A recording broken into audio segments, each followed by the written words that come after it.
All right, man. We should be live.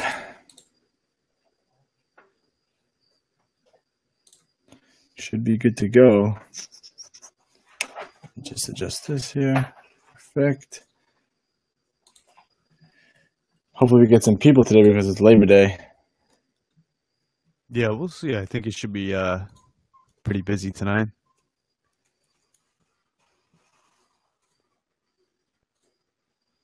My dog's crying over here. I don't know if you hear her. I hear ya. Come here.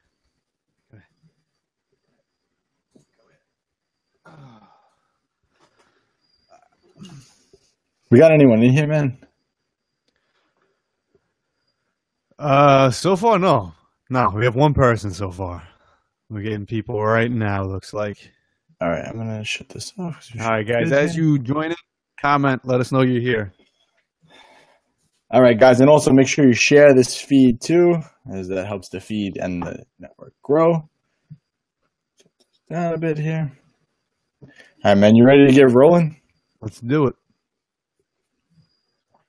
What's up, guys? New York Muscle Radio, episode number 199. Fitness studies mean jack squat for gains. So I'm sure you've heard a fitness expert quoting a study to prove their point. The confusing thing is you might hear a different fitness expert claim the exact opposite of what the last fitness expert says, and they can provide a study to back up their claim as well. So who do you believe? In today's episode, we show you guys how anyone can handpick studies to prove the point they're trying to make.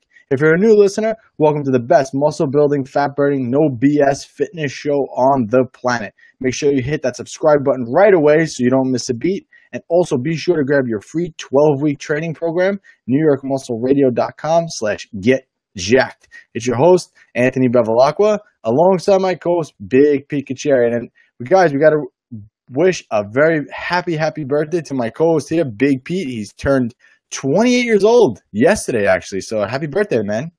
Thank you, man. Yeah, so I've been 28 now for about 24 or so hours, and it feels exactly the same as I did when I was 27. So just another birthday down, another year closer to 30, another year further away from 21. Yeah, ain't that the truth? So how was your birthday, man? I mean, I know I saw you a little bit, so we could talk about that. But what did you do when I didn't see you? So we met up for dinner last night, but give us what happened during your day, man. How was your birthday? It was on a Sunday, on a holiday weekend, no less, like mine. Yeah. I was born on Labor Day. It fell on the day when I was actually born, but it's always Labor Day weekend, obviously. So it's always a busy weekend. People are always having barbecue, stuff like that. And my birthday just falls in line with that. But the last 2 years, I think last year and the year before that even maybe, I just kept it pretty low key with birthdays. I haven't been throwing big birthday bashes or anything like that. I usually do a barbecue myself, or I just do dinner, go out for drinks, and keep it low key. This year I did dinner 2 nights in a row. So I celebrated on Saturday night and Sunday. So nothing too crazy, just lots of food. Back at it today, Monday. Everything's normal in the routine. So what'd you do yesterday for your birthday? So yesterday was my actual birthday. We only did dinner Sunday night, which you were there, so you obviously know what happened. I meant because you went out twice, so I forgot. So that was Saturday then. Yeah, so Saturday I went out. It was more of a family celebration. So we went. My parents came over, and we went out to hibachi and sushi. I'm the only one in my family that actually eats sushi, but yeah, everybody eats hibachi. And so I got some sushi appetizers. I got I got 2 rolls. I got some dragon rolls. You don't like eel, man, but I like eel rolls. I'm not a fan of eel, man. It's just a gross thing.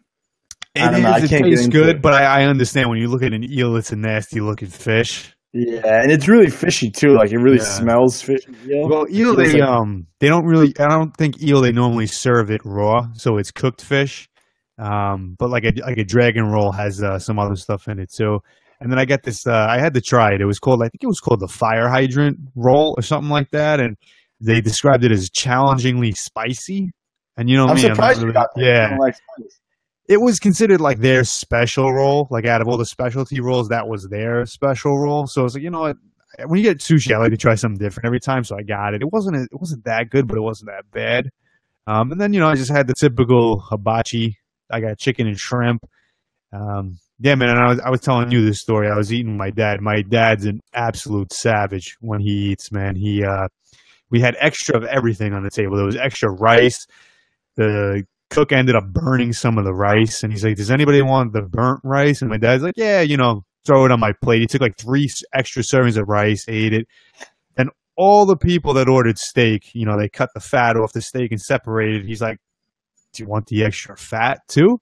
And my dad's like, "Yeah, just make it well done." So the guy's sitting there burning the steak.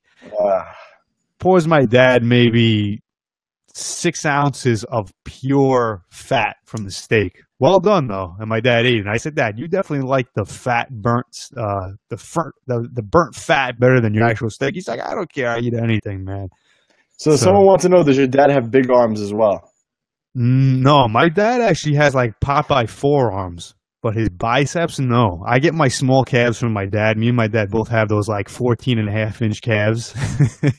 But my dad's arms, maybe if I had to guess, man, my dad's never worked out a day in his life. But if I had to guess, his forearms are probably like 15.5 inches. His biceps are probably like 14.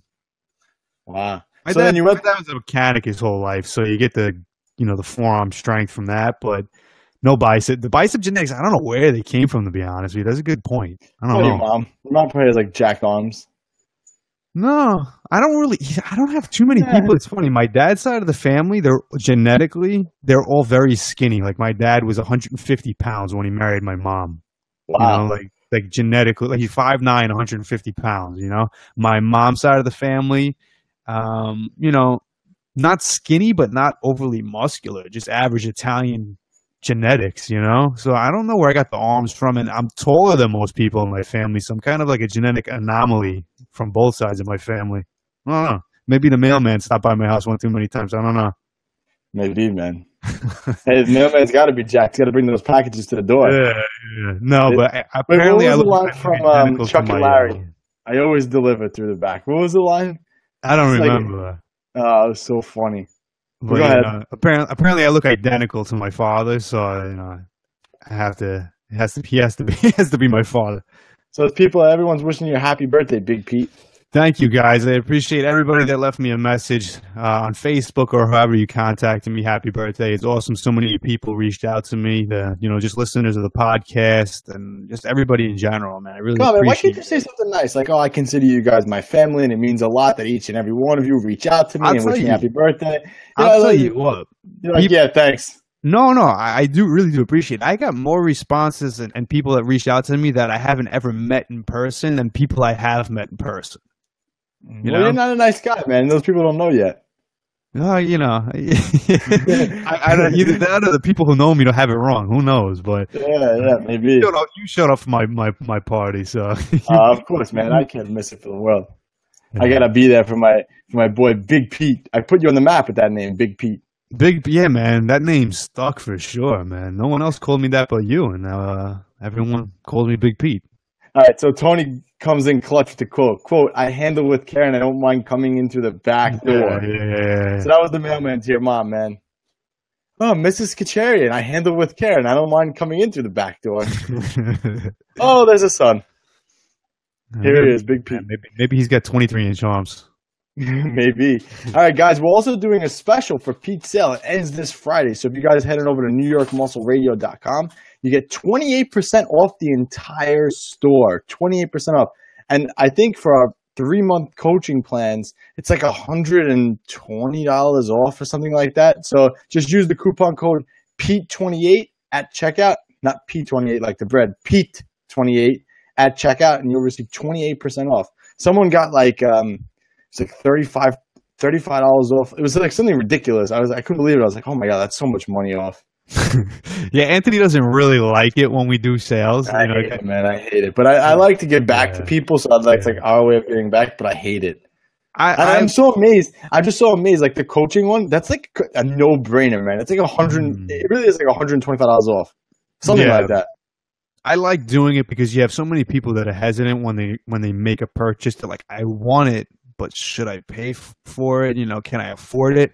And then, I like to give people an incentive. Like, all right, listen, if we, do a flash sale, now's the time to take advantage of it, because if it's something that you want but you've been holding off, take advantage of it now, because the sale's not going to come back around again. And then if you decide later on, oh, I do want it, then you're going to have to pay more. No one wants to feel like that. Like, oh, shit, I could have had it cheaper.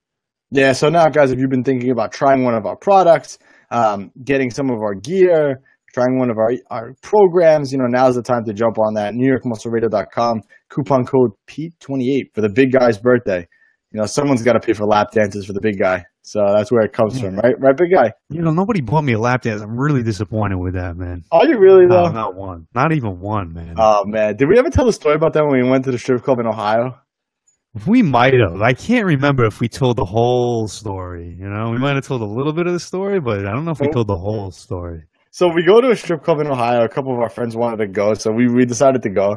And I always make fun of Pete that he's a germaphobe. You guys all know that. The Howie Mandela fitness, as I could call him. But I got to cut you off before you tell the story. Just preface it by saying, if you had to rate this strip club on a scale of 1 to 10 in terms of cleanliness and quality. I don't know, man. Mix it together. Even if I rated it a 4 out of 10, would you agree? Yeah, I would say actually that's a fair assessment of 4 out of 10. But which is pretty bad. It's not terrible, but you guys want to see me debunk him right now? You ate there. Actually, yes, I agree. So you were giving it a 4, but you ate there. Can I finish the same story? The food was the best food I ate the whole weekend. Davis is a clean strip club. Wait, so can I finish the damn story? Anyway, so we go to the strip club. It is a little shady looking, whatever. So we're sitting there, and I'm with the Howie Mandela Fitness over here. And the girls dancing on stage, and we're, of course, sitting in the stupid front row. I don't like those places. I'm not a fan. So we're sitting in the front row, and the girl comes over to Pete and grabs his face and sticks it in her breasts and just starts shaking his head. So as soon as she let go, he comes back. He sits back in his chair. He turns to me, and he goes, I definitely have pink eye now. Dude, that was the funniest story I ever heard in my life. How hard did I laugh? I almost fell off my chair. I was laughing so hard. That's why I said that, man. I did that to make you laugh, man. Okay. But the other part of the story was after she did that, she went to you and she wanted to do the same thing. And what did you do? No. Yeah, I told her no. No. At least I let her do it. No, I told her no. No way. Oh man, but that was the funniest story ever, man. That goes down in history as one of the funniest things I've ever experienced. It was just your face, the way you turned to me, and you're like, "I definitely have pink eye." It's so funny. It was so left field. I didn't expect that. Oh god, that was funny. But that wasn't even for your birthday. That was just a random day in Ohio. We went there. Actually, I wanted to go there because the whole night, true story, the whole night, everybody we were with wanted to go out to the bars. And I'm like, guys, please, can we go get dinner? Right? So when we were at a bar and somebody suggested, let's leave the bar. Let's go to a strip club. I'm like, yes, strip clubs have food. Let's go to the strip club.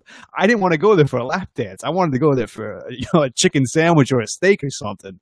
Which is so believable. But the funny thing is you rated that place a 4, and then you ate there. The food was a 10, man. The food was a 10. The girls were a 4. The breasts were a 10? Yeah.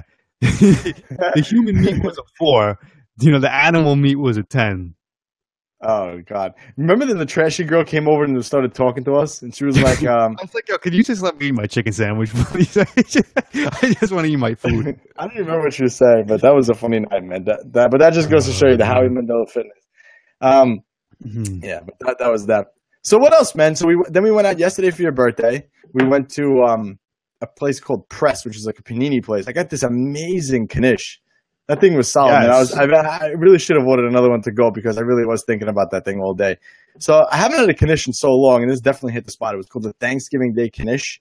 It was turkey, cranberry, and something else, a cheese. But it was so good, man. I'll let you try it. How good was that?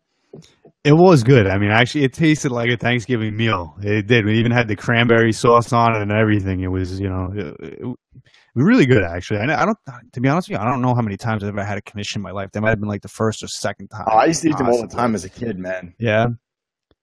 You never had a knish as a kid? That's like all I ate, I feel like. Yeah? I don't think so, man. No. I didn't even know what it looked like until it came out, and I'm like, God, that looks better than a panini because I ended up getting a panini.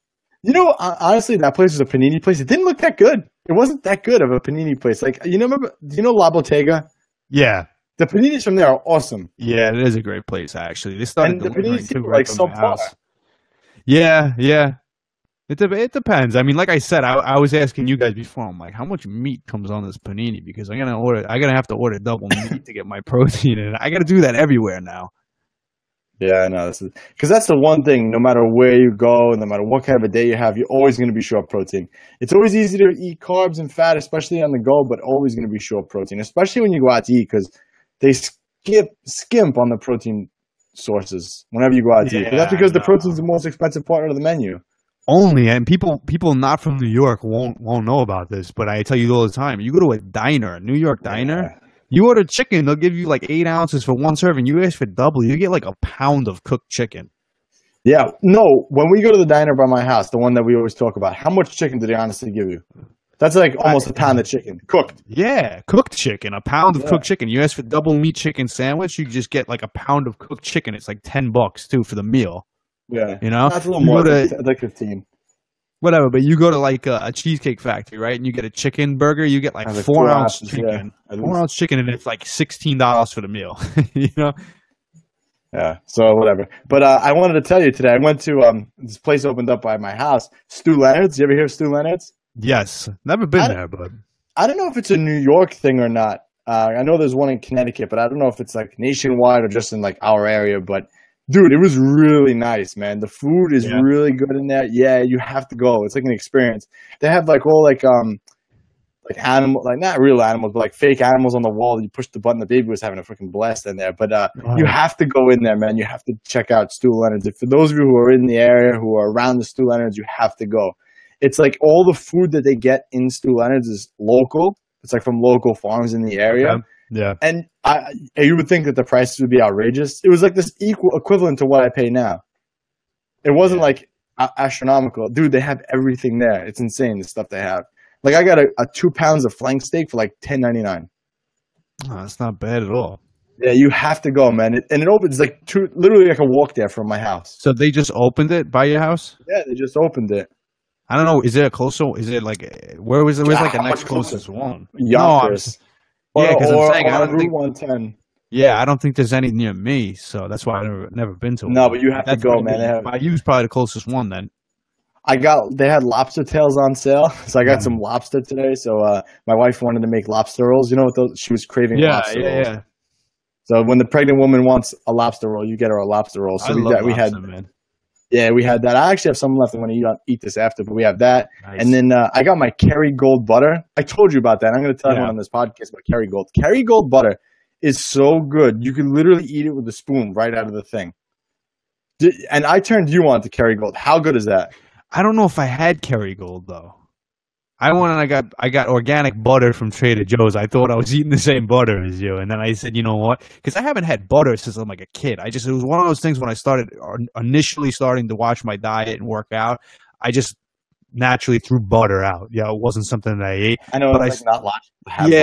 Yeah. So I started throwing butter back in for different reasons to hit my fat sources for the day, stuff like that. And I went with organic butter from Trader Joe's. Let me just get a higher quality butter instead of just the generic butter I get. And I was cooking my eggs in it, and I was like, my eggs taste so good just with butter. I'm not a fan of having butter with eggs. Dude, they make it taste so much better. I can't eat egg whites anymore either. I need fat with my eggs. I like whole eggs with the yolk, and if I could throw butter in there too, it tastes so good, man.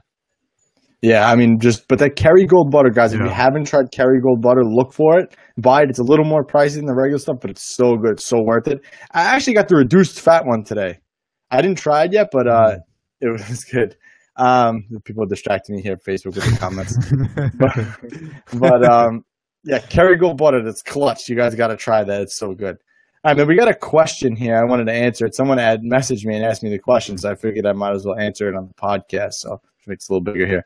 So Kyle wants to know, he says, hey, man, I just finished up the free rock program that you guys offer on New York Muscle Radio, and I started on the Zac Efron program. So he finished the rock program. Now he's going right to Zac Efron. So he's going from the big to slim. It's like two different looks right there, man. He must have got huge, and now he's like, all right, yeah, it's time to slim down and refine this physique and chisel it up. So he says, what should my sugar intake be using MyFitnessPal? Love the podcast. Keep them coming. So sugar intake. Yeah, I haven't gotten that question in a long time, but it's something that that was like done. Yeah, I used to get it all the time, man. And, if you follow flexible dieting, then you pretty much have an idea that you need to focus on your macronutrients, and micronutrients play a much smaller role. Especially with like the Zac Efron diet, the carb intake is going to be pretty low to begin with. So don't even pay attention to your sugar intake, because by default, it's going to be low because your carbs are low. And I always say, based on whatever your macros are, have a minimum fiber intake. So let's say that you're eating 200 grams of carbs, but you're taking in a minimum of 35 grams of fiber, right? Right there, those two things are going to limit the amount of sugar you could possibly get in a day. So you'll be fine pretty much. If you want to get the rest of your carbs in and sugar, it's not going to be overboard, but nobody's going to eat pure sugar and then have 35 grams of fiber. So that'll basically, I guess you could say, counter out that. Yeah, it'll balance it out. So as long as you set a reasonable carb goal for the day and a reasonable fiber intake for the day, however you fill it in, if some days there's more sugars than others, that's fine. I wouldn't put a limit on it. So, man, I have something I want to bring up. I guess you pretty much answered his question on sugar intake. So yeah, that's pretty much that. But I wanted to bring up something that's non-fitness related. So my anniversary was the other day. I talked about this already, and I just wanted to know if you ever. I'll tell the story, but this is the question. Okay. Have you ever gotten a gift from someone and was honest and said you didn't like it? Yeah, I have before. Okay. But it depends who it is and what the occasion is. But go on with the story before I answer any further. Now, I'm very honest. I don't lie. I never usually tell a lie. And I like to tell it as it is. Right. So my wife, for our anniversary, she got me a new wedding band. Right. Now, not that I didn't like the wedding band, but when I opened it, I kind of gave her a look like I didn't need this. Like I kind of told her that like I didn't need this, Jen. Like only because I didn't want her to spend the money. Right. Because she went out, she got me a nice ring. Like I knew it was really expensive. She engraved it, but I didn't need a new wedding band. So I was honest. I was like, Jen, I really didn't get it, and she got upset. Of course, and she's pregnant, so that it's more over. But am I wrong? I want to know from the listeners. Am I wrong? Was I wrong in saying that? Should I have lied and said that I loved it? I mean, I wear the ring now. That's not like I don't wear it. But my initial thing was, Jen, why'd you spend so much money on this? You could have gotten less, and you could have gotten nothing, and I would have been happy. So my intentions initially were good. Right. But I'm just curious if I'm wrong, what other people think. Am I wrong in telling the truth? Should I have lied and said I love it? I mean, I wear the ring. It's not like I don't wear the ring. I do like it. But my initial reaction was, you shouldn't have spent that much. Yeah, I'm curious what people listening will say, but if you're asking me, I would say that it's a case-by-case basis. I would have reacted the same way you did, but the real answer would be, it's got to be a case-by-case basis.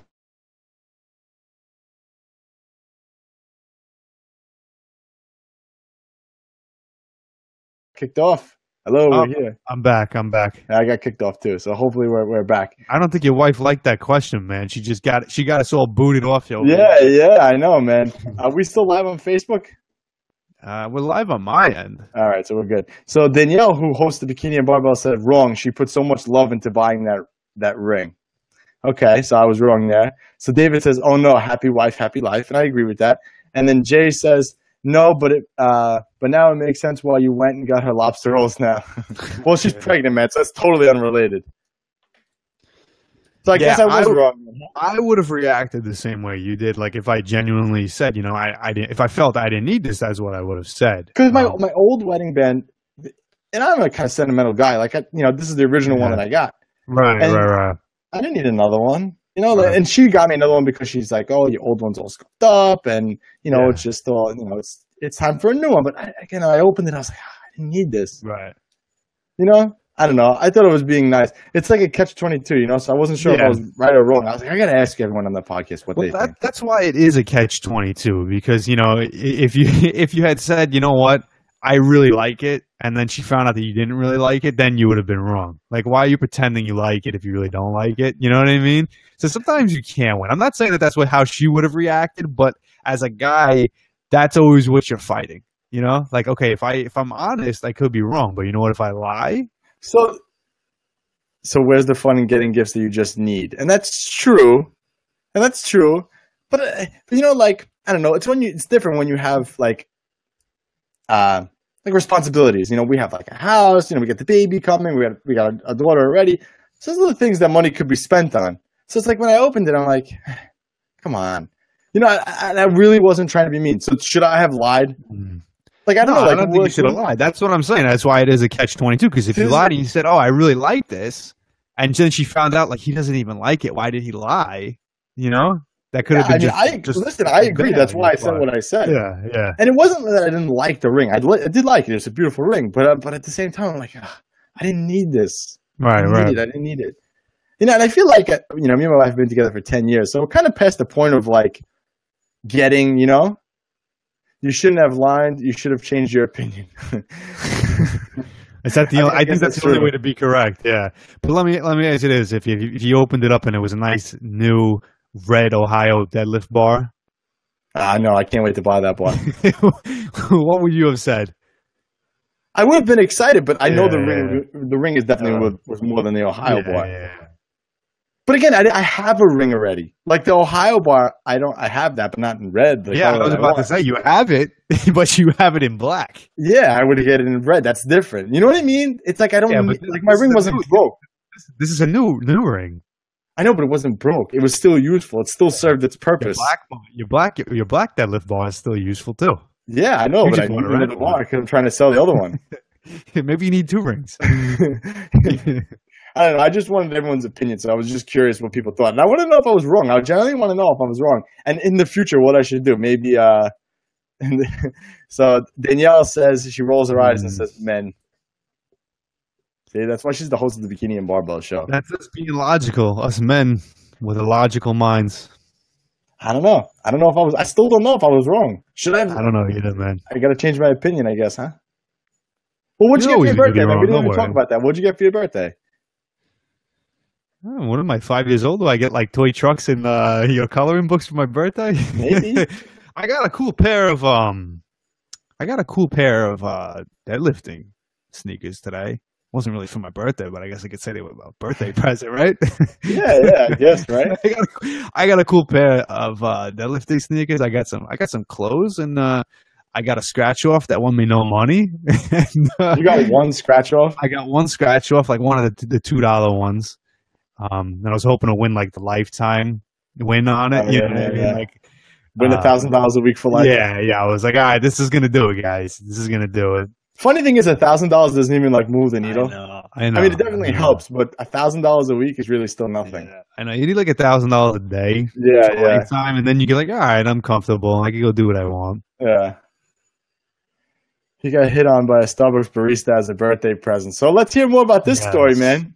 I did actually. I'm not even sure if I was getting hit on or if I was getting a genuine compliment, because I don't know, man. So actually, people listening to this probably already know, but so I cut my own hair. I'm not a barber. I don't have any school lessons on hair cutting or anything like that. I do happen to cut Anthony's hair too, just by default. Look at that. So I have experience cutting my own hair and his, and I do one haircut. It's the same. That's why Anthony's haircut is now the same as mine, because I do one haircut. But I actually, before I went out for my birthday last night, I cut my own hair. And I'm not, like, I'm a perfectionist in some things, but other things I just don't have patience for. And a lot of things that are like for myself, I just don't have patience for. Like, I'm like, all right, if it looks like shit, I'll just leave it and go out. But like, if I'm cutting Anthony's hair and like one spot's wrong, it'll bother me. And I'm like, oh, I got to fix it. I messed my hair up, and I'm like, I don't want to spend any more time. It looks good enough. Get out, right? So I was cutting my hair. I was doing the fade, and like, I still don't know how you do it to yourself, man. Yeah, it's hard to do around. I don't know how you give yourself a haircut. Turn the mirror around in the bathroom so that I can see the back. But a lot of times I'll start fading one side, it'll come out all right, and then like I'll mess up the other side, and I'll be like, this one's higher than this side. But you know what? Screw it. I don't want to fix it. And then yesterday was one of those days. It was like, this is all right. It's fade's a little stupid looking, but it works. So I went out, and then I'm in Starbucks before I'm leaving. This is right when you left, actually. And, I'm in there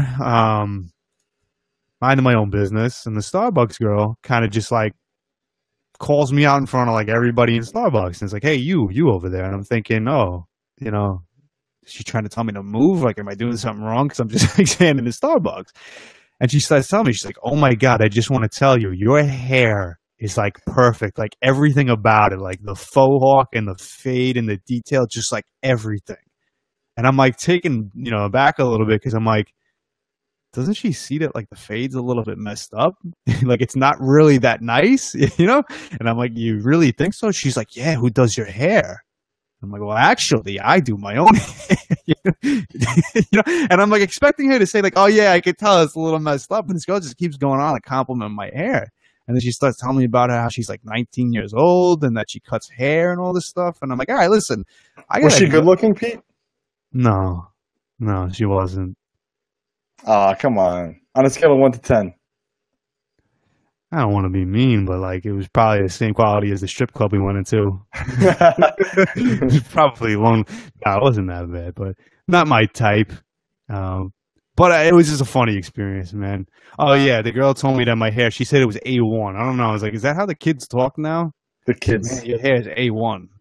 I always find it weird how like 19, 20-year-olds, even 21-year-olds talk now.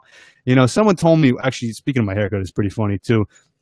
I don't put the line in it anymore, but when I was putting the line in it, somebody told me that I have the fuckboy haircut. And I'm like, yeah, you don't even know. Like back then, we used to call it a douchebag. You used to be a douchebag. Now you're a fuckboy. Oh, really? That doesn't make any sense. It's like the same concept. Like, I don't, like girls will say like, I don't date. So wait, is that why you don't put the line in your hair anymore? No, I just thought it was funny.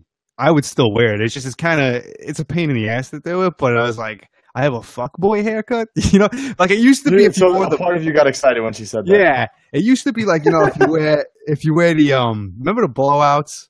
Yeah. I used to have blowouts. That's what won me best hair in high school. Right, the blowout was like a douchebag. You were a douche. That made you a douchebag. Now you put a line in your head, you're a fuckboy. All right, man, we got to get on with fitness stuff. Yeah, let's talk about fitness, guys. Way far off. All right, so.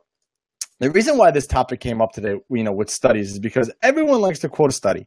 This is the best diet you can do. This and this study shows, here's proof. And they link the study, and then you have someone on the opposite end of the spectrum that says, oh, this is what all you need, blah, blah, blah. Here's studies that back it up. Right. So who the hell do you listen to? I mean, I went through this, growing up and trying to read things because one person would say, yeah, you have to use high volume and then show you studies. And then another person would say, yeah, you have to use low volume and then show you studies.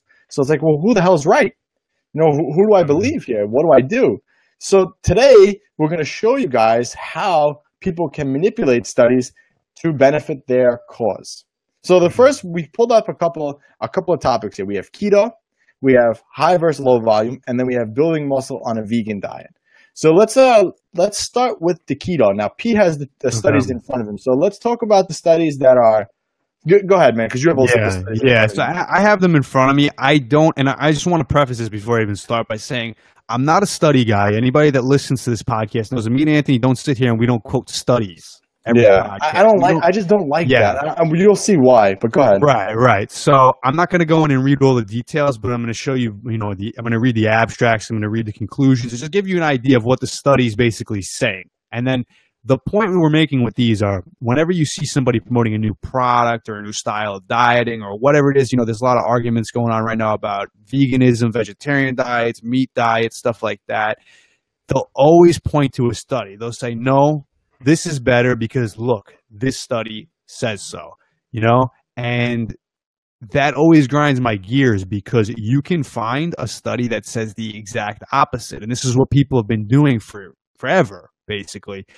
So whenever, we talk about something, we like to talk about it based on what the studies and the evidence suggest and then put it into practical application. This works best. That's why we always say based on what we do and based on what we do with clients and what studies suggest, this is what we found to be the best. Because if you take something just from a study and try to apply it in real world, the results don't always add up to what the study says. So I'm just going to pull up a couple studies that I found first talking about ketogenic diets versus traditional carb-based diets for fat loss. So, there's a big argument going on right now in the fitness industry. This seems to be the fad time for keto right now. Everyone's jumping on keto. It was an old thing. It kind of came back. Now it's back. And it was an old thing, especially back in like 2007, right? 2007, 2008, it came out. It was like popular. Yeah. That's when, what's his name? Dave Palumbo.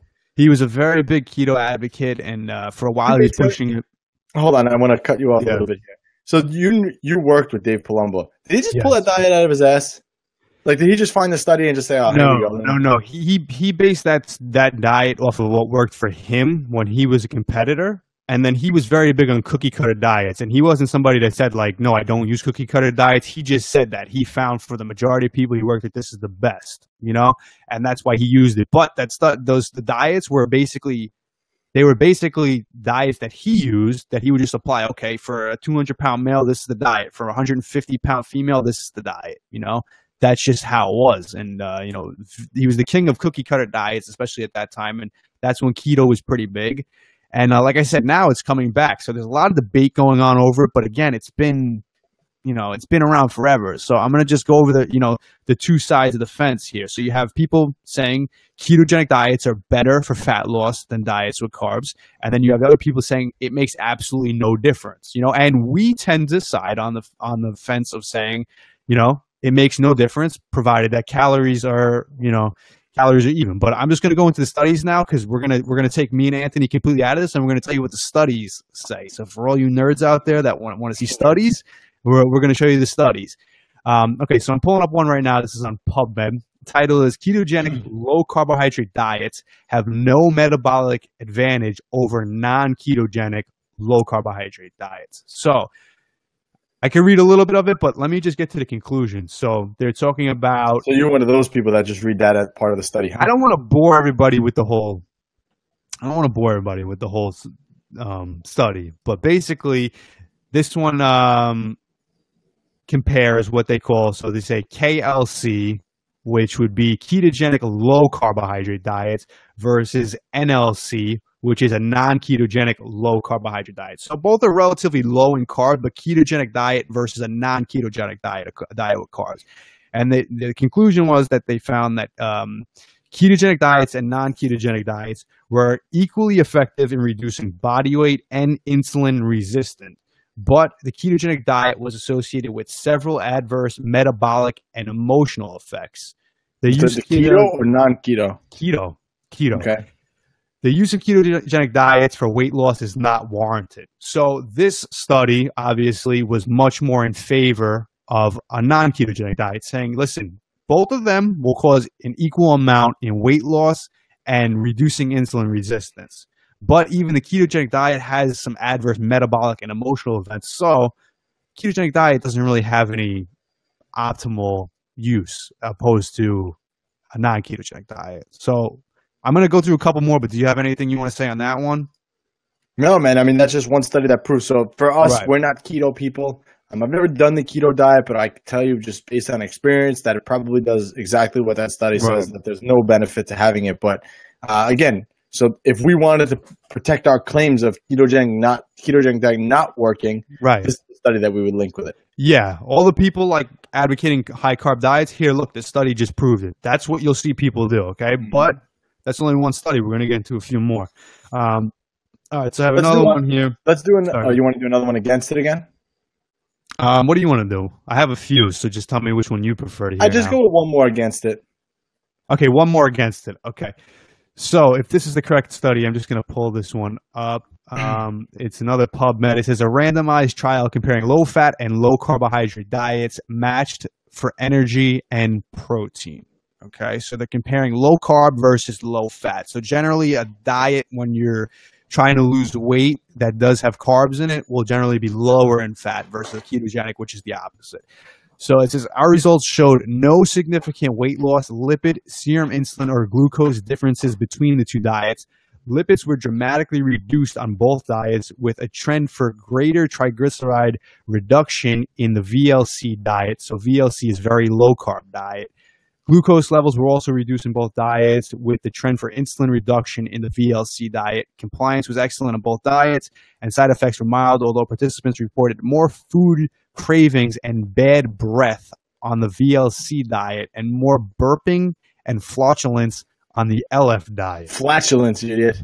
Flatulence. It's actually spelled wrong in here, and I'm reading it like a teleprompter from what was that movie? Bruce Almighty? No, but anyway, yes, flatulence. Guys, this is why I don't like to read studies, because I can't read them. But basically, if I'm piecing this together here, they're saying the same thing. No significant weight loss, lipid or serum insulin or glucose differences between the two diets. So it's basically saying that provided that the calories were equal, fat loss was the same, health markers were the same. So there's no hard evidence that keto does anything more beneficial for glucose differences, for triglycerides, but there's a little more flatulence involved in that diet. I mean, I have nothing to say to that. You know, there's just, again, another Basically the reason. same thing. If you don't want flatulence, wasn't flatulence from those chips, the Pringles, the fat-free, Olestra? Oh, yeah, I forgot about that. Yeah. What was the deal with that? And it makes you shit your pants, apparently. Why, though? What was the reasoning behind that? The Olestra, apparently, that's what it does. I don't know. Ah, okay. I don't know. That I don't know, so don't quote me, but that's what's happening, apparently. Okay, so then that's... Matt, you look confused. No, I have so many studies. I'm making sure I pull the right one up here. Just give me 1 second. Let me pull. So now we're going to do one for keto. Yes. Again, guys, so we just read 2 studies to you against keto. And based on the, obviously we didn't look through these studies full-handedly, but we just pulled the conclusions here and just kind of cherry-picked what we wanted a little bit here. Right. But again, you guys can see how someone can use this to persuade someone into believing, no, this doesn't work. Which in reality, we all know that it's calories in versus calories out. It is that simple. So go ahead. Now read the one for keto. Okay. This one is a little bit longer, but I'm going to read you the conclusion first so you guys have the idea. So in this study, they're citing what they call the VLCKD diet. So that's a very low carbohydrate, high fat ketogenic diet. And they're saying less than 5% carbs and greater than 70% in fat. So this is traditional ketogenic diet. Okay. So the results, they said lean body mass increased to a greater extent in the VLCKD compared to the traditional group. Ultrasound determined muscle mass increased to a greater extent in the VLCKD group as compared to the traditional Western group. Finally, fat mass decreased to a greater extent in the VLCKD group as compared to the traditional group. So this study is actually saying that they increased more muscle on a ketogenic diet, fat mass decreased on a ketogenic diet, and they said that lean body mass, increased to a greater extent. So there's basically, this study saying that ketogenic diet across the board was better. So if you're taking a study and trying to promote a ketogenic diet, this study right here, if you go through it and you read the whole thing, this is, this could be you're going to gain muscle, win the lotto, and do everything else if you go on keto. Absolutely. And it says conclusion, the results indicate that VLCKD may have more favorable changes in lean body mass, muscle mass, and body fatness as compared to a traditional I'm reading this word for word, but guys, as compared to the traditional Western diet in resistance trained males. And this is saying too, people that already worked out, when they went on a ketogenic diet, they built more muscle and burnt more fat. So what do you believe? I just showed you 2 counter arguments right before this. Now you have one saying the exact opposite. So this is pretty much the point we're trying to make with this episode, with everything that goes on with these studies. If I was going to promote a ketogenic diet or a ketogenic product right now, if I posted a link to the study, look, guys, it works better. It's scientifically proven.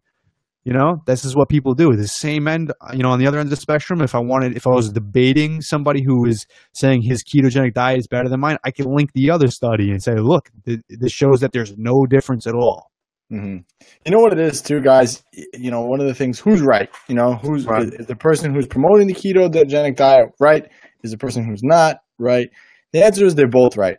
It really depends. It's your job to figure out which one works better for you, to try both, and then make a decision from there. Like, I haven't tried keto yet, so that's why I haven't thrown keto out. I kind of think I already know what's going to happen, but I got to try it in order to make that conclusion. And that's the only way I'm going to learn from it. This is why I feel like my fitness knowledge is way ahead of a lot of people, because I've literally done almost every diet, training program, whatever out there, and I know what works and what doesn't because of my experience. So it's the same thing. You can't say, oh, I think I'm going to try keto, and then go and look up studies on it, because you're going to find 1,000 conflicting results.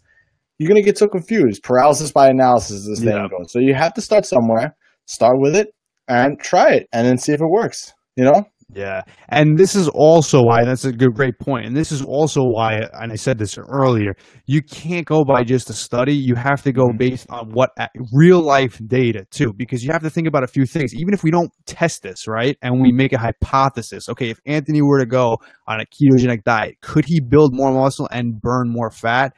You have to take into account a lot of different things. First of all, maybe those people that did go on that study did build more muscle and burn more fat. But now if we were to put Anthony on that study, right, he might get the absolute opposite effect for a couple of reasons. First off, the one thing I'm going to say is for building muscle now, when Anthony bulks, what do you eat? Upwards of 5,000 calories? When I really try to put the if you're trying to put on yeah. muscle, what do you think? Like 5,000 calories? Can you imagine how hard it would be to get 5,000 calories in on keto? I'd be at least 400 grams of fat a day. Yeah, you might not even be able to consume enough food on a ketogenic diet to build muscle. I'm not saying the ketogenic diet won't build muscle, but if his calorie requirements, if he was smaller, if he was lighter, if he only needed 3,000 calories and he did keto, yeah, maybe he'll build muscle. Anthony is going to have a huge challenge. So even if science proved that the ketogenic diet was better in a practical scenario, for him, it might actually be a hindrance. Yeah, exactly. That's the other thing too, is you have to go by your, exactly what you said, like what is going to work better for you. I mean, I know already, I already said this 100 times on the podcast. If I was going to try keto, it would probably be the hardest diet I've ever tried because of the simple fact that, if you go out to eat, you can't have any carbs, you can't have, it's not high protein. It's like 75% of the diet, 70% of the diet's fat, so there's not much to go. Yeah. So, and then Elena says here, for me, when I read studies, I always try to keep in mind that correlation does not equal causation. Yeah. So true. Absolutely true.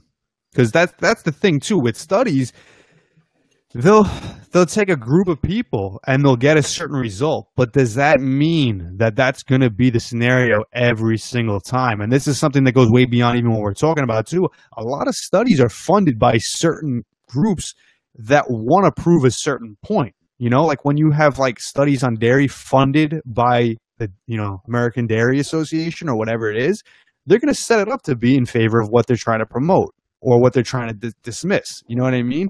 So study can be, put together any way you want. You can pick and choose how you want the study to play out. Exactly. And I hate that, Yeah, absolutely. All right, let's move on to the next one then. So the next one we have is high volume versus low volume. Yeah. This is a good one because it's been debated for centuries, and it's like for whatever reason, it's like going to go to the grave. Nobody's ever going to agree on this one. There was a small period of time, I think, years ago, like maybe in like obviously like in the 70s, everyone trained high volume. Like the 80s, early 90s. I like high volume. I agree. I mean, you know what it is? They both have their place, but the debate always is which one builds more muscle. Which one's more optimal. And you'll still get the diehard high-intensity trainers, the HIIT guys, the heavy-duty trainers, the Mensa fans, the Dorian Yates fans, the Arthur Jones fans that swear by it, right? But like any good bodybuilding nerd, you go to the studies, right? If you want to find out the truth, what do? You go to studies. Bodybuilding nerd. Isn't that a copyrighted name, man? We're going to get in trouble for saying that? Bodybuilding nerds? The nerds love us, man. Nah, they don't like us anymore, man. They don't review us anymore. Oh, BJ's too busy putting on his colorful headbands. Well, that's good, man. He's keeping busy. He's training hard and he's putting on his headband. Good for him, man. He's training hard and putting on his headband. I love BJ. Yeah, I know. I love those guys. They're awesome. They love to train and they love to talk bodybuilding. And when I say bodybuilding nerd, I don't mean them. I mean like the typical nerd who sits behind his computer but doesn't actually go to the gym. All the YouTube stars that they have 11.5-inch arms and 165-pound frame. And they pull the scientific studies out to prove which one's better. Anyway. No, but then on the other end of the spectrum, you have the guy who's also 175 pounds on Tren, D-Bol, and whatever else. They don't even know how to work out. Yeah, but they pull the scientific studies up, so so it's all good. So anyway, so there's studies coming out every month, every year. Look, guys, I said it, back in 2000, this worked better. Look, it says it again. Then another study will come out and it'll say the exact opposite. So I'm going to pull up a few studies showing both sides of the fence here, and I'm going to show you how somebody selling a low volume program or a low volume training style, maybe somebody who promotes coaching services, I'm a low volume guy. Look, it works better. Hire me as a coach. Then you'll get a high volume guy. Look, I do high volume training. It works. Look, here's the study. I'm going to show you how how that works out. So I'm going to pull up one really quick. There's a bunch, so I don't even know which one this is. Let me read the title really quick. So it says the effect of training volume and intensity on improvements in muscular strength and size in resistance trained men. So they're going to compare training volume and training intensity for muscular strength and size in trained men. Okay. This is a long study. Like, this is a very, very detailed study. They tested everything in here. I'm not going to go into every little detail, but let's see what they came up with in the end. Damn, this thing is long. So it says, in conclusion, the results of this study indicate that high intensity, 3 to 5 rep maximum, 3 to 5 rep max, low volume resistance training program utilizing a long rest interval of 3 minutes is more advantageous than a moderate intensity, high volume 10 to 12 rep max program utilizing shorter rest intervals, 1 minute. Wait, 10 to 12 rep max? Yeah, using your 10 to 12 rep max. Of course I can build any muscle using that. Well, I didn't even know what the answer is, but of course you're not going to build any muscle. Dude, could you imagine using a 12 rep max? You know, but that's a good point too, and that's not even what the study's. All right, well, go on. Yeah, no, but no, that's a good point. We should talk about that. But it says for stimulating hypertrophy gains and muscle. Oh, hypertrophy, man! Our signature product on NewYorkMuscleRadio.com. You could get 28% off. You use the coupon code Big P28 at checkout. Yeah, and resistance trained men during an 8-week study. Furthermore, strength improvements demonstrated and did not appear to be influenced by the endocrine response. These observations questions the utility of high-volume training programs that are designed to maximize the acute hormonal response as being ideal for stimulating muscle growth, and at least during a relatively short duration of training. Emphasizing training intensity over volume may provide an advantage for accelerating muscle growth and strength gains in a short-term training cycle. So this one for low. Clearly for low. Yeah. You pointed out a good point, and there's more things that should be pointed out in this too. So we could actually pick apart this study and show why it really doesn't improve anything, because your 10 to 12 rep max we're talking about here, you can't compare your 10 to 12 rep max to a 3 to 5 rep max. First of all, you can't do that. But the problem here is the 3 to 5 rep max group rested 3 minutes in between sets. The 10 to 12 rep max rested 1 minute.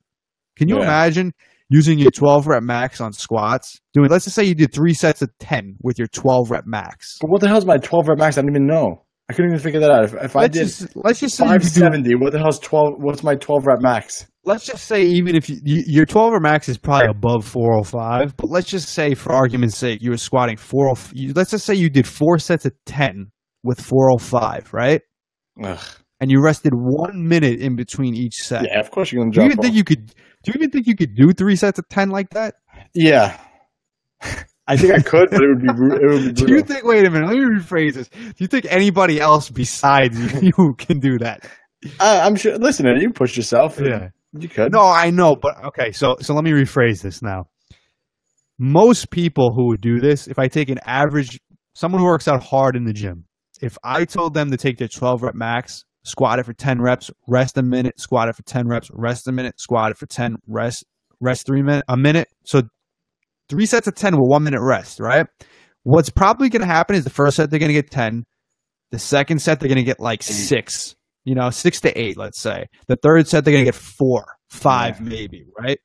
Now, drop off is huge. Is that going to do anything for hypertrophy as opposed to, let's say, you keep that rep range and you rest the 3 minutes that they had the low volume group do?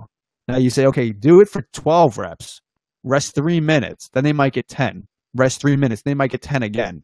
Just because they rested 3 minutes as opposed to 1, that much more volume and work was done. That much more overload was, accumulated during the working session. But then again, I could debate you, because if the hit set only did 1 set of 405 for 10, right? Yeah. So their volume is for 40,000 pounds, whatever, give or take, for that in that 1 set. Whereas someone who did high volume, if they did 10, 6, 4, their total volume is still way more. Right. No, I agree on that. But the thing too is the low volume, they did 3 to 5 reps. Remember that too. Oh yeah. So the rep So range that is study where. doesn't. This is just a bad example, but this study doesn't make any sense. No, But it's a terrible example, but it's a good thing to bring up because it's just showing you could even argue this study both ways. Even though the conclusion says high intensity, low volume is better, you could actually use this as a high volume trainer who's trying to promote high volume training, and you can say, look, this study said this, but look, it doesn't even make sense. You can't compare these, so it means bullshit. Agreed, man. Let's move on to the next one, though. Yeah. So that one is in favor of low volume, although we don't necessarily agree with that. Let's go into a high volume one now. Okay. I believe this is a high volume one. Let me see. Yeah, this should be a high volume one. So it says low load, high volume resistance exercise stimulates muscle protein synthesis more than high load, low volume resistance exercise in men. So right there, this is the title. It's exact opposite of what the other. See, like I agree with that title already. I disagree with the title, but so putting my bias aside, I'm going to try to fight for low volume here. Go ahead. Yeah. So let's see what they did here. Again, this is a very, very long study. Like this is very long. I have to even find the conclusion here. Because they're measuring everything here. There's wow. So this seems like a more detailed study than the last one. This one, yeah, actually the other one was very long too, but this one is really, really detailed. Let me pull this up really quick. So I'm going to just read really quick what it says. The subjects, the methods and subjects. It says 15 healthy, recreationally active men, 21 plus years of age, volunteered to participate in the study. Participants reported engaging in lower body exercise, such as resistance exercise alone or in combination with cycling more than 3 times weekly for the prior 6 months. So they're basically newbies. They're newbies to weight training, but active. Yeah, active. Yeah. They're active individuals. So it says conclusions. You can automatically throw this out the window already from that. Right. Yeah. Again. Remember, so this is why. Remember, wait, hold on. So if you had all these guys go the high volume program, right? So let's just say this study. We'll play this study out. So they were athletes. They rode bikes before, whatever they did. Right. Then they did this high volume approach. If we had switched them at the end of this to low volume, they would still make progress. Yeah. Or if you put them on low volume from the start. Oh yeah, either way. They probably I'm just saying same amount of progress. Yeah, low volume, high volume at that point. Yeah. It says conclusions. These results suggest that low load, high volume resistance exercise is more effective in inducing acute muscle anabolism than high load, low volume, or work matched resistance exercise modes. So basically, it's almost word for word the exact opposite of the other study. Crazy. See what I mean? But there's always going to be things you can pick apart here and play your sides. Yeah. Like I like high volume, so I'm a high volume guy. Right. So of course I'm picking this out for the other end of the spectrum. But like I said, you could have easily started them on a low volume approach, a plan, and they would have made the same amount of progress probably. Yeah. You can't tell. What they should have did was split the individuals into 2 groups and then had one group do high volume, other one do low volume, and then see which one from there gained. Then it would have been a little more valid of a study. Yeah, and people have to take into account high volume is a relative thing. That is true. Because even again, these people were cyclists, or they worked out a little bit, but they weren't weight trainers, right? Anything they do, if you were to do 3 sets of 5, for them doing no volume prior, that's higher volume. So that's high volume relative for them. For if they use in this example, let's just say for argument's sake, they did 12 sets a week per body part, that's high volume for some people. For Anthony, that's extremely low volume. Yeah, exactly. Especially when you're not doing anything. Anything is high volume at that sense. Exactly. 2 sets is high volume. Exactly. That's why newbies, you can do the HIIT training of 1 set per body part and get an equal amount of results as if you did, multiple sets for muscle group. And this is why you can't rely on studies to prove your point, because again, you're always going to have, and at the same time too, you can't use non-science based, things either for your results. Like, oh, look, Big Pete got big arms doing high volume. That doesn't necessarily mean that high volume is going to work for everybody. But again, the general principles apply. There has to be overload. There has to be it has to be stimulus in there. You're You have to have aggressive overload to build muscle. You have to be in a caloric surplus. Like all those things have to be there. Mm-hmm. All right, let's move on to the last one. Oh, go ahead. Sorry. Yeah, no, I was going to say it all comes down to optimal volume for you. So wherever you are in your training, and you have to find that out for you. Yeah, it's different for everybody. So you want to do the least amount of volume you need to make progress, but where that threshold is different for everybody. All right, let's go to the last study. So the last one's on vegan diets. They work versus not working. And this one I'm curious to hear. Yeah, because this is one I really want to talk about. But we've been talking about these boring studies. We lost half the audience on Facebook. Did we really? No one gives a fuck, man. I should talk about my wife's wedding ring again. And go back my wedding ring. Let's do the studies, guys. I don't agree with vegans. End the story. That's it. Yeah, fuck vegans. But yeah, this is like the biggest thing lately. Talking about, you don't need to eat animal protein to build muscle, and then obviously if you're vegan or a vegetarian or whatever, that's what people say. But if you're a typical bodybuilder or just a gym rat or meathead, you need animal protein, And then the studies are showing both things. So you'll get a vegan who will pull the study that I have right here, which I haven't read yet. So let me make sure it is actually a in favor of vegan study.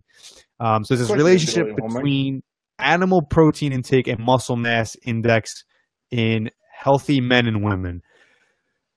So protein intake and muscle. So this is specifically for the correlation of muscle mass and animal protein. So right here, I don't even know what this one's for. I'm going to assume actually this one is for animal protein.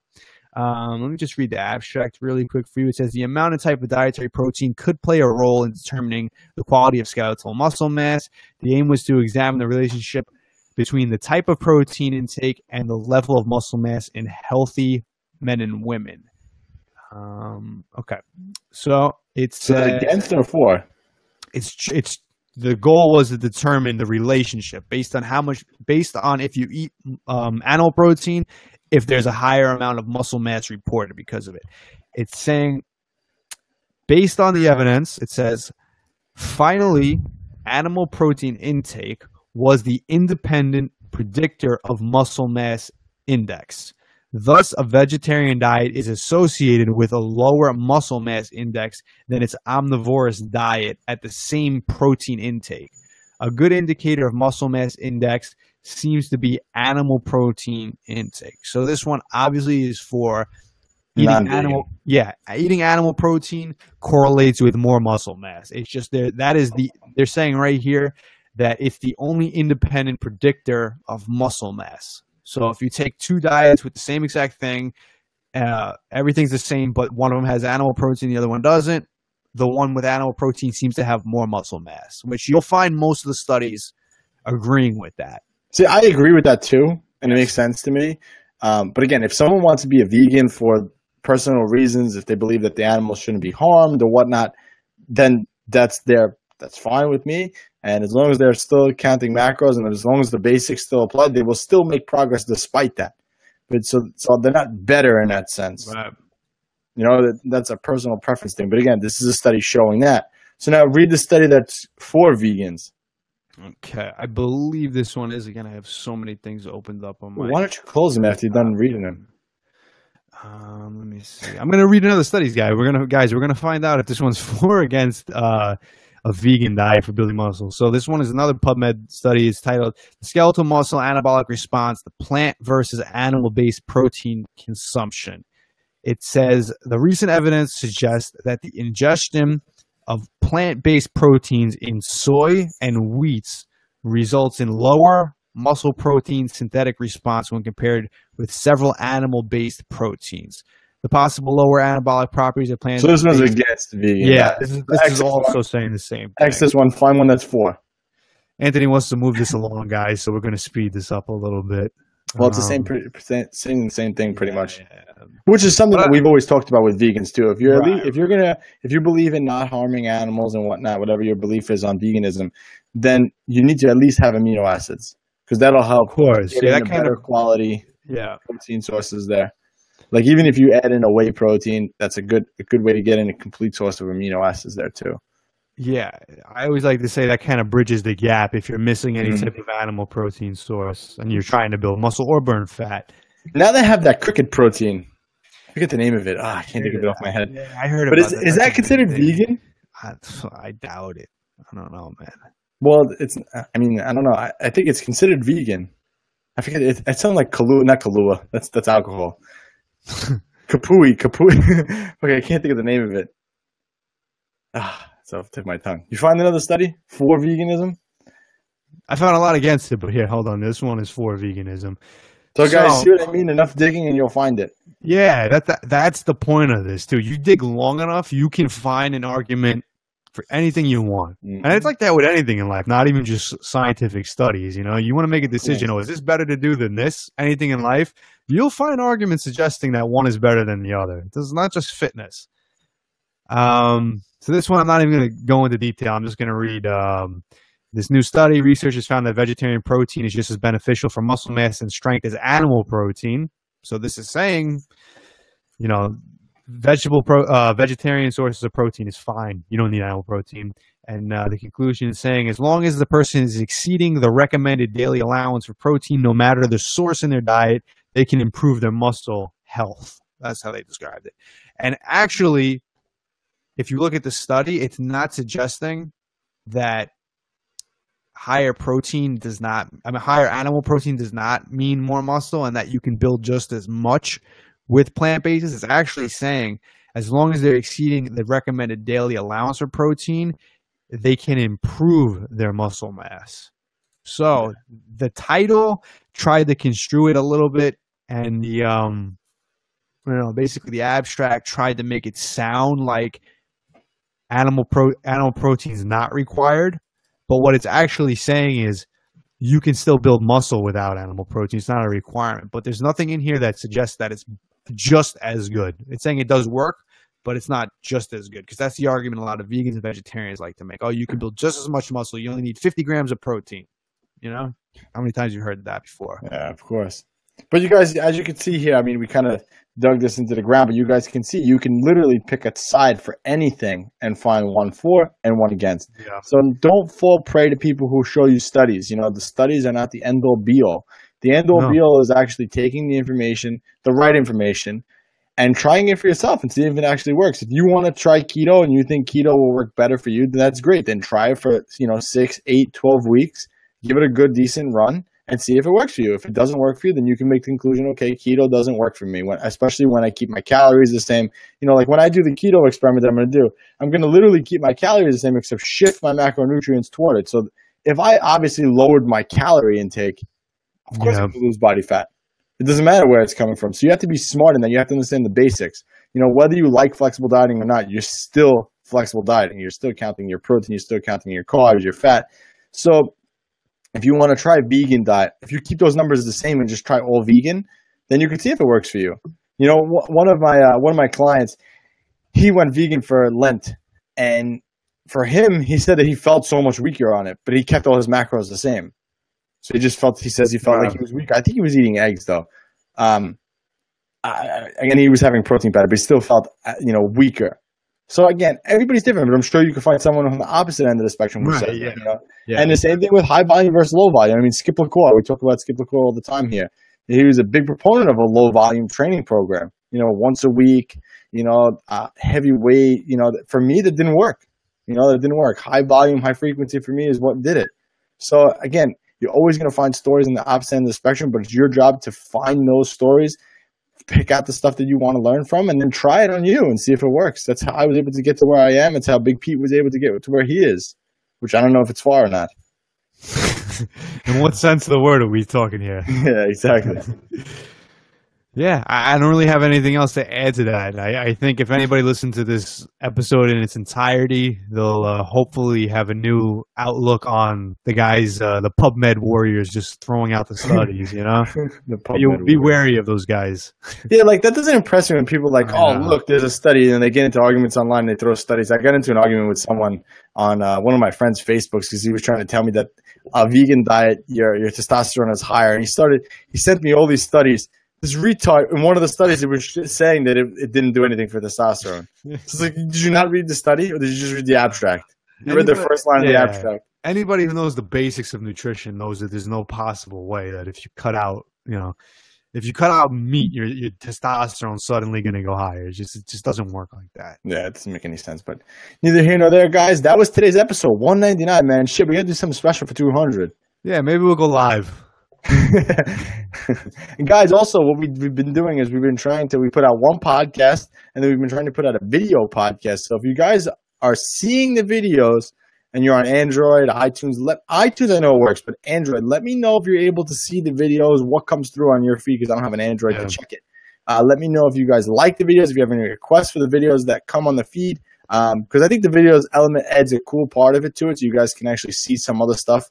We do have some cool stuff planned for the future if it works on both ends. So I just need some feedback there. You can send us an email, NewYorkMuscleRadio.com at Gmail, and NewYorkMuscleRadio@gmail.com.